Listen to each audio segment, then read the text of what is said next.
Hello friends, welcome to my channel your English classroom. আজকেও আমরা আগের দিনের মতো কয়েকটা ফোবিয়া নিয়ে আলোচনা করব। তাহলে চলো শুরু করা যাক। আমি আগের দিনই বলেছিলাম ফোবিয়াটা এসছে গ্রিক শব্দ ফোবোস থেকে, যার অর্থ হচ্ছে ফিয়ার বা ভয়। এই ফোবিয়াগুলো সাধারণ মানুষের মধ্যে দেখা যায়। অনেক ধরনের ফোবিয়া মানুষের মধ্যে থাকে। এবার এখানে আমরা সেরকমই কয়েকটা ফোবিয়া নিয়ে আলোচনা করব। প্রথম হচ্ছে ক্লাস্ট্রোফোবিয়া। ক্লাস্ট্রোফোবিয়া কথাটা এসছে ক্লাস্ট্রো বা বোল্ট থেকে। হ্যাজবোল্ট, দরজাটাকে আমরা হ্যাজবোল্ট দিয়ে যখন আটকে দিই, তার ভেতরে থাকলে মানে জানলা দরজা সমস্ত কিছু বন্ধ থাকলে একটা আবদ্ধ স্থান সম্পর্কে আমাদের মনের মধ্যে একটা অস্বাভাবিক ভীতির সঞ্চার হয়, আমাদের একটা অ্যাংজাইটি হয়, আমরা প্রচণ্ড ভয় পেয়ে যাই। মানে যারা এই প্রচণ্ড ভয়টা পায় আবদ্ধ স্থানে, তাদেরকেই আমরা বলি ক্লাস্ট্রোফোবিক, আর এই ভয়টাকে আমরা বলি ক্লাস্ট্রোফোবিয়া। এর অর্থ কী না, ফিয়ার অফ ক্লোজড স্পেস, আবদ্ধ স্থান সম্পর্কে অস্বাভাবিক ভীতি। এই ক্লাস্ট্রোর কথাটা হচ্ছে ক্লাস্ট্রোফোবিয়ার মধ্যে যে ক্লাস্ট্রোটা আছে সেই ওয়ার্ডটা এসছে বোল্ট থেকে, যার অর্থ হচ্ছে বোল্ট। এই বোল্ট মানে সেই হ্যাজবোল্ট, মানে দরজাটাকে যে হ্যাজবোল্ট দিয়ে আটকে দেওয়ার পরে যে একটা আবদ্ধ বা একটা বদ্ধ জায়গা হয়ে গেল, সেই বদ্ধ জায়গায় মানুষের যেমনি একটা দমবন্ধ করা পরিস্থিতির সৃষ্টি হয়, মানুষের মধ্যে একটা অ্যাংজাইটি, একটা ভয়ের সঞ্চার হয়, তখনই মানুষ ক্লাস্ট্রোফোবিক হয়ে পড়ে, তখনই মানুষ ক্লাস্ট্রোফোবিয়ার জন্ম হয়। বুঝতে পারছো? মানে এটা সবার হয় না, কিছু কিছু মানুষের হয়। যাদের হয় তাদেরকে আমরা বলি ক্লাস্ট্রোফোবিক, আর এই ভয়টাকে আমরা বলি ক্লাস্ট্রোফোবিয়া। তাহলে চলো এবার পরেরটায় যাওয়া যাক। জেনোফোবিয়া। জেনোটা এসছে একটা গ্রিক শব্দ, যার অর্থ হচ্ছে স্ট্রেঞ্জার কিংবা ফরেনার। এর অর্থ কি না, fear or dislike of foreigner, অর্থাৎ বিদেশি লোক বা বিদেশি কোনো কিছু সম্বন্ধে ভয়। এরপর হচ্ছে সিনজেন্সোফোবিয়া, ফিয়ার অফ রিলেটিভস। খুব অদ্ভুত যে নিজের আত্মীয় স্বজনকে মানুষ ভয় পায়, মানে আত্মীয় স্বজনের ভীতি। এই আত্মীয় স্বজনকে কেন ভয় পায় মানুষ? মানে যখন আত্মীয় স্বজন ক্রমাগত অপ্রিয় প্রশ্ন করতে শুরু করে, যখন আত্মীয় স্বজন মানে একটা একটা অসন্তোষের সৃষ্টি করে মানুষের মনে, তখন সেই আত্মীয় স্বজনকে দেখে আমরা এড়িয়ে যাই বা এড়িয়ে যাওয়ার চেষ্টা করি। তখনই আমাদের মনের মধ্যে এই সিনজেন্সোফোবিয়া নামক এই ভয়ের উদ্রেক হয়। এই সিনজেন্সোফোবিয়া যাদের আছে তাদেরকে আমরা বলি সিনজেন্সোফোবিক। ফিয়ার অফ রিলেটিভস, এটা কিন্তু আজকালকার দিনে খুবই খুবই বাচ্চাদের মধ্যে চলে এসছে। এখন কিন্তু বাচ্চা কাচ্চারা বা একটু 20, 22, 25 বছরের লোকেরাও এই আত্মীয় স্বজনদের এড়িয়ে চলতে শিখে গেছে। কারণ এই দেখা হলেই কিরে চাকরি কবে করবি, কবে বিয়ে করবি, এই ধরনের প্রশ্ন করতে থাকে। আর এই জন্যই মানুষ আস্তে আস্তে আত্মীয় স্বজনদেরকে এড়িয়ে চলতে যায়। যাই হোক, পরেরটাই যাই। গ্যামোফোবিয়া।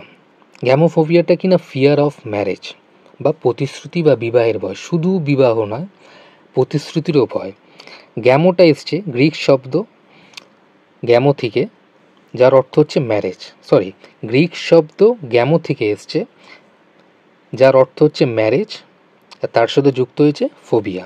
তার মানে বিয়ের যে ভয়, সেটাকে আমরা বলছি gamophobia. Mysophobia, fear of dirt and germs. এটা কিন্তু আমরা অনেকে সূচিবাই বলি, কিন্তু আসলে সেটা নয়। এই fear of dirt and germs বা ময়লা বা দূষণের যে ভয়, সেই ভয়টা থাকা কিন্তু দরকার। হ্যাঁ, সেই ভয়টা যখন ইরেশনাল হয়ে যায় তখনই সেটাকে আমরা ফোবিয়া বলি। নর্মাল ভয় থাকলে সেটাকে আমরা ফোবিয়া বলি না। মানে ভয়টা যখন অযৌক্তিক হয়ে যায় তখন সেটাকে আমরা ফোবিয়া বলি, তার আগে পর্যন্ত কিন্তু আমরা সেটাকে ফোবিয়া বলি না। যখন সেটা যুক্তিগতভাবে বা যুক্তিসঙ্গতভাবে যখন সেটা চলে, তখন সেটাকে আমরা কিন্তু ফোবিয়া বলি না, তখন সেটাকে আমরা বিজ্ঞানসম্মতভাবেই সেটাকে আমরা মেনে নিই। মানে ধরুন খাবার পরে হাত ধোয়া বা খাবার আগে হাত ধোয়া, এটাকে আমরা খারাপ চোখে দেখি না, কিন্তু এই বারবার হাত ধুতে যাচ্ছে, বারবার সমস্ত কিছু পরিষ্কার করছে, একই জিনিস একই প্লেট বারবার ধুচ্ছে, তখনই সেইটা একটা অযৌক্তিক ভয় চলে আসে। সেই অযৌক্তিক ভয় বা ইরেশনাল ফিয়ারটাই কি আমরা ফোবিয়া বলি। এখানে কি না, মাইসোফোবিয়া। মাইসো কথাটা এসছে কি না গ্রিক মিসাস থেকে, যার অর্থ হচ্ছে আনক্লিননেস, এবং তার সাথে যুক্ত হচ্ছে ফোবিয়া, যার অর্থ দাঁড়াচ্ছে fear of dirt and germs, যার বাংলা অর্থ দাঁড়াচ্ছে ময়লা বা দূষণের চরম বা অযৌক্তিক ভয়। Necrophobia, fear of dead body. Greek শব্দ নেক্রোস, যার অর্থ হচ্ছে কপস, তার সাথে যুক্ত হচ্ছে গ্রিক ফোবোস, এবং তৈরি হয়েছে নেক্রোফোবিয়া। এই নেক্রোর অর্থ হচ্ছে কপস বা মৃতদেহ। যখন মৃতদেহের প্রতি বা মৃত্যুর প্রতি একটা অস্বাভাবিক ভয় সৃষ্টি হয় তখন সেটাকে বলা হয় নেক্রোফোবিয়া। এরপর হচ্ছে সাইবার ফোবিয়া। এটা খুব একটা মানুষের মধ্যে আজকালকার দিনে আছে বলে আমার জানা নেই। ফিয়ার অফ কম্পিউটার, সেটা কম্পিউটারকে ভয় পায়। যারা কম্পিউটারকে ভয় পায় তারা আজকালকার দিনে চলবে কী করে? এটা এসছে সাইবারের সাথে ফোবিয়া যুক্ত হয়ে। সাইবার মানে কি না, কম্পিউটার রিলেটেড যা কিছু সেটাই সাইবার, মানে ধরো ইন্টারনেট বলো বা কম্পিউটারে কোনো গ্যাজেট, সমস্ত কিছু কম্পিউটার রিলেটেড, তাকে আমরা বলি সাইবার। তার সাথে যুক্ত হচ্ছে ফোবিয়া, এটাকে বলা হচ্ছে কম্পিউটার ভীতি।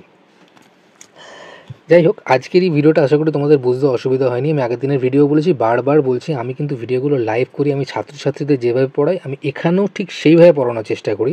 তাই কোনো সময় আমার কথা জড়িয়ে যায় বা আটকে যায়। যেমন তোমাদের স্যারেরা যখন তোমাদের সামনে পড়ায় তারা কমপ্লিটলি ঠিকঠাক তো পড়াতে পারে না, কিছু সময় আটকে যেতে পারে, কিছু সময় মানে একটা জীবের জড়তার জন্য হতে পারে। তা আমি সাজিয়ে গুছিয়ে ভিডিওগুলোকে দিতে চাই না বা দিচ্ছি না, এই জন্যেই। তা আশা করি তোমরা এই ব্যাপারটা বুঝতে পারবে। যদি ভিডিওটা ভালো লেগে থাকে তাহলে তোমরা লাইক করো, শেয়ার করো।